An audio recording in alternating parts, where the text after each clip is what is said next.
فري من بكره انت لسه بدات عشان تبداي فري. وبعدين عشا ده الجبنه اللي جايه في الثلاجه دي جايه ليه؟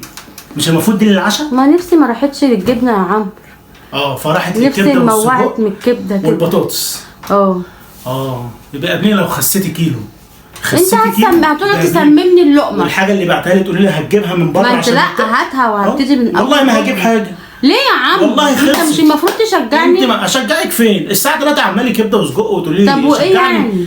تبداي طيب من اول ما بداتي الرجيم تقولي لي اليوم الفري. اللهم صل على النبي. ايوه ما هو النهارده اليوم الفري. انت بداتي لسه رجيم عشان تقولي فري. طب تصبحي على خير. مش هتاكل؟ طب تعالى هات لي الفينو. ما تنامش هات لي الفينو. فينو؟ انا داخل انام، انا عندي شغل. كل العيش اللي موجود ده يا ماما. مش هتاكل معايا يعني؟ لا مش هيعجبوك والله. لا الف انا ليكي. ربنا يوفقك وتخس ان شاء الله. بقى قابليني ان شاء الله هخس. اما تروحي بقى هخس المحلات وهكسفك. ما ترجعيش تزعلي. انت كده